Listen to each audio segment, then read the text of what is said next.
Welcome to Get Savvy, the podcast for people who want to claim back their time through the power of delegation, streamlining, and productivity. We are back with season 2, and we're back with a bang, actually. We are going to be talking through how much a VA costs, but we're going to get a bit real with you guys. Yes. This is one of the common questions that anyone looking to hire a virtual assistant is going to ask. So you have probably asked yourself this recently. You're thinking about hiring a virtual assistant. Firstly, we want to get you to really reframe a virtual assistant being a cost in your business to an investment. Because we never want you to hire a virtual assistant if all it's going to do is add costs into your business.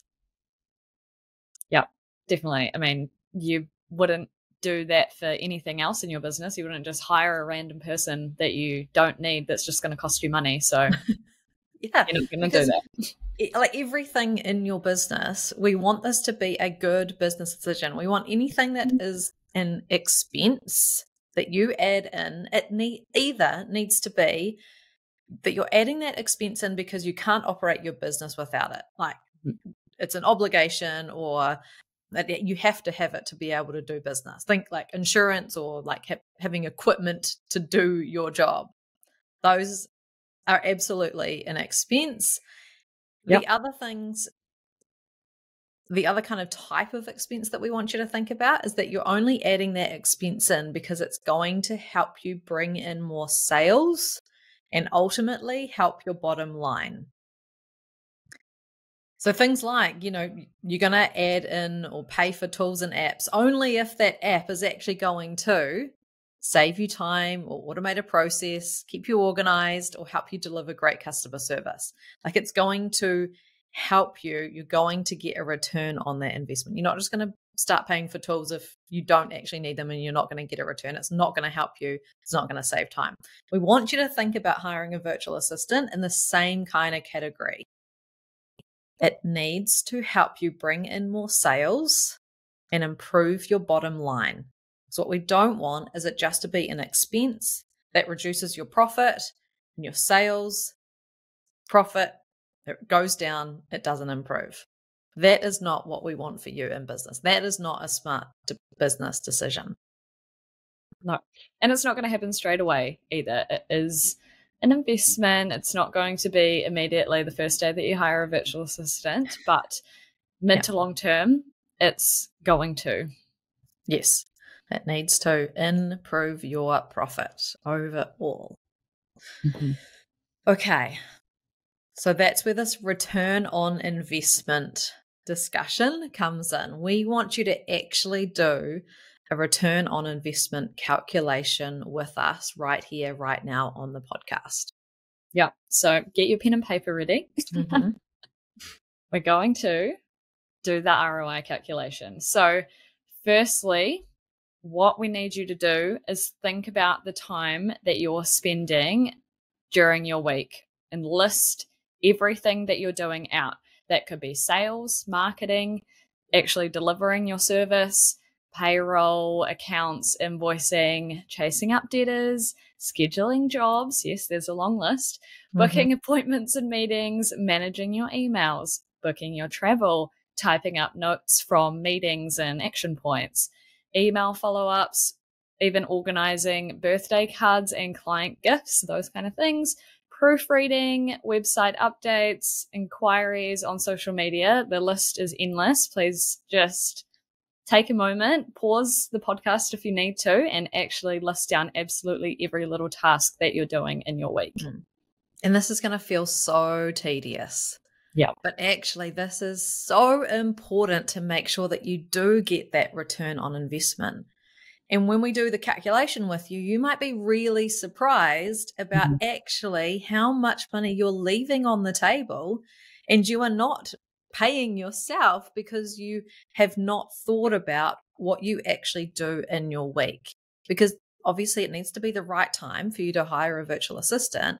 So we want to make sure that you know everything that you are doing in your week and how much time that is actually taking you. So doing a time audit, like, okay, you've listed out all of the things. How much time is this actually taking you, each of these things? Yeah. And if you're not conscious of it, then try and be conscious over the next week. As every time you do a task, and again, that's going to sound really tedious, just jot it down so that you start building up that list, because sometimes it's just like, oh, I just do my job, I just get on with it, and you don't actually break down every individual task that you're doing. Yeah. Okay. Let's say that you are spending, round numbers, 10 hours a week on tasks that someone else could do for you. So on that list, mark all of the things that someone else could do for you. Now let's get really frank here. There is so much of what we do in a day that someone else could do, with some training, of course. But our egos, they like to think that only we can do all of the things that we do in our week. Yeah. You might be special, but you're not that special. I'm just going to be ruthless for a second, but it's true. Like, we all think it. I've thought it. Joe's thought it. Someone else can help with at least some of those tasks. Yeah. And remember too, it might not be the entire task. It might be part of the task. Yes, that's really important. So it's not that you were just like, okay, but I have to do this because no one else can do sales. Okay, well, that might be partly true, that someone else can't right now do the discovery call or the sales call for you. Yeah. But sales is not just the discovery call. There's a bunch of things that happen before and after preparation and compiling and pulling things together and communicating that can actually be done by someone else. So remember, it's not the whole thing that someone else could do, but there are absolutely parts of major aspects of your role that someone else could absolutely do for you, with some training, remember? Yeah. And with some communication from you. Yeah. Okay. And that could be that they get it right to that point as well, that you just are then reviewing and checking it before you're clicking confirm or go or whatever it is. So, yeah. Let's do an example. So, like, here's how this works. So let's take the client onboarding process as an example. And let's say that you're a coach. Which is a very typical client for us as well. Yes, very. Okay, so let's say that you come out of a sales meeting and the lead that you were talking to wants to sign up as a client. They want to go ahead. Awesome. So you end the meeting, and then you could send a voice note to your virtual assistant letting them know that you've just met with X, Y, and Z and they have just signed up. Can you please now complete the sales process and get them onboarded? So what your VA can do, and we're kind of guessing your process might be a little different to this, but your VA could then set up the contract. Maybe you've got a direct debit link, send it to the client, receive it back, the confirmation that they have signed. If they haven't signed, your VA can follow them up. Then they've scheduled the reoccurring monthly appointments that you're going to do your coaching with your new client. Put all the details into the calendar invite, make sure that the client has everything that they need. Maybe there's like what you need to do to prepare for your session, making sure that link is sent to the client. Maybe they need to do some homework before the first session, like your virtual assistant could go in, check and make sure they have actually done the homework. If they haven't, then follow them up, etc., etc. So you get the idea that yes, there's part of that sales process that you would need to do. Absolutely. There are a whole bunch of other things, the administration around having that new client onboarded, that someone else could do. Remember, it's always with some training, absolutely, with some templates. They need the logins to things. Someone else could absolutely do major chunks of your responsibilities. Yeah. And having that training and templates, they're going to set you up long term as well. Actually have those processes documented, which is another thing that we love around here. Yep. Okay, so with that in mind, having a look at your list and figuring out how many hours you could have freed up from your list that someone else could do. We're going to go with 10 hours as an example. So within your, let's say you do a 40-hour week, 10 hours someone else could actually do for you. Okay. So Next, we want you to have a think about your hourly rate. Like if you don't actually charge by the hour, that's absolutely fine, but you'll have some kind of indication, depending on what you charge your clients, what they get, how much time it's taking you to deliver that. You'll have some indication, an estimate of what your hourly rate is. Because what we want you to have a think about is, let's say if you switched out those 10 hours of admin time that someone else is going to do for you, and you switch that for billable time, more time to spend with clients, more time delivering your service, more clients on your books because you have the time to be able to service them. So what would that look like? 10 hours times your hourly rate. Let's say your hourly rate is like $200, just for round numbers. So you're switching out 10 hours of time to be able to then charge that out. 10 times 200 is $2,000 extra that you could add to your revenue every single week ongoing. Let's say on average that a virtual assistant to do that 10 hours of work would be about $790 a week. What that would give you is extra profit of $1,210 per week. So that's your $2,000 extra that you would now be able to bring in because you've got the time, you've got the headspace to be able to do that,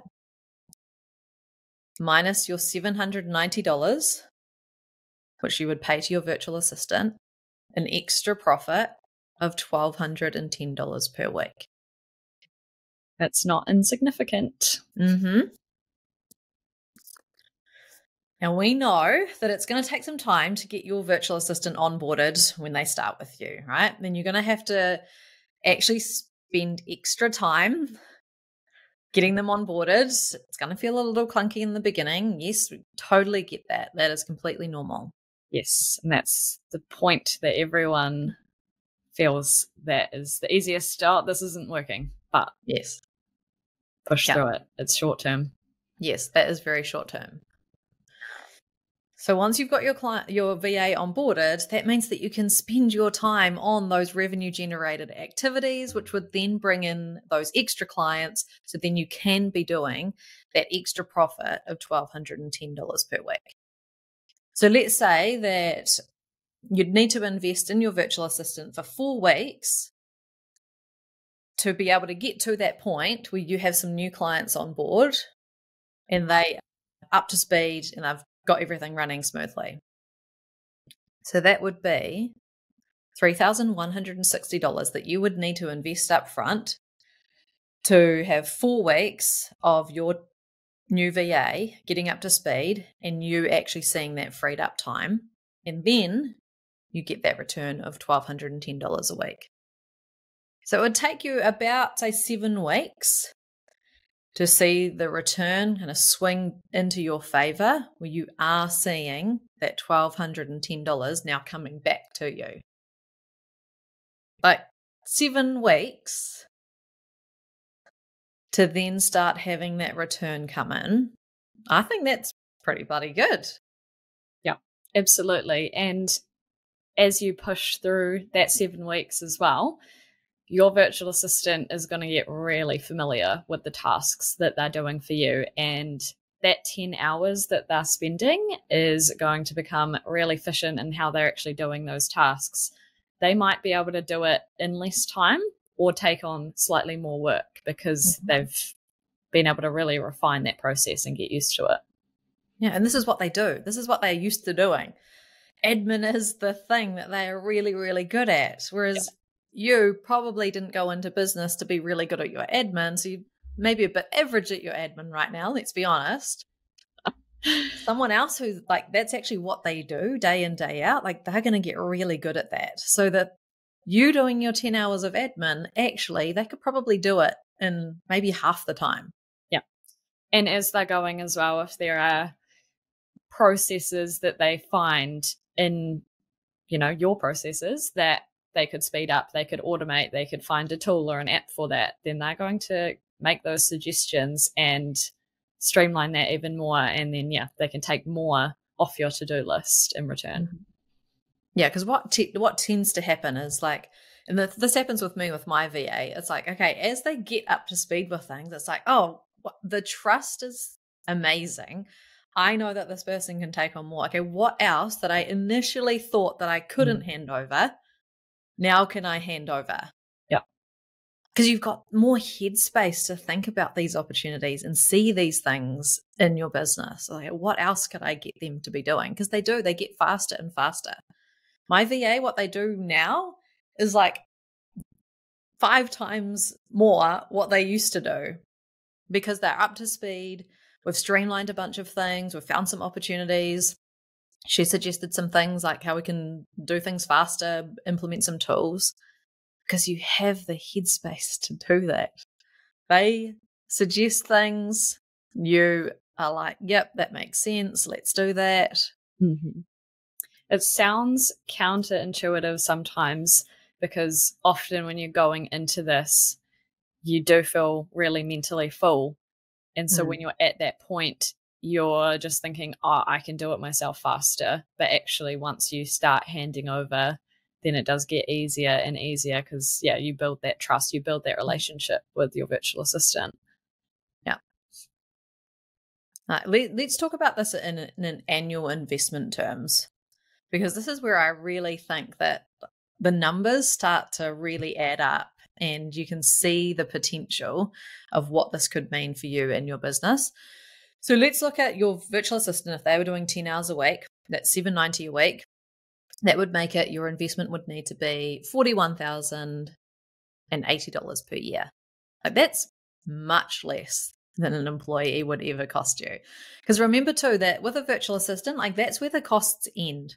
There's no extras, there's no equipment, no KiwiSaver, no needing to figure out what you're gonna do when they're on leave, no kitchen supplies, like all of those extra things that add on top of an employee's salary, like none of that's there. This is where it ends. So let's have a look at what the profit would be if you were outsourcing to a virtual assistant for a year, remembering that there is that 4 weeks of lead time. And so it's kind of week 7 that you really start to see the profit coming in. Okay, so if you are increasing your profit by $1,210 per week, that would equal over the year $58,080. But let's remove 4 weeks of the cost of a virtual assistant, and that would bring it down to $54,920 extra in your pocket, because you are no longer doing things that someone else could do for less than your hourly rate. So that's where we're switching it. We're switching from you doing things in your list to someone else doing them, meaning that the type of work that you are doing is revenue generating and servicing those clients, bringing in more clients, and you're focused on that instead because you have the headspace, you have the freed up time. We hope this episode has given you a lot to think about. Head over to the strictlysavvy.co.nz website and use our ROI calculator to find out how much money you can make by hiring a virtual assistant. Thank you for listening. That's it for our first episode back on season 2. Make sure you rate, review, and subscribe to the Get Savvy podcast.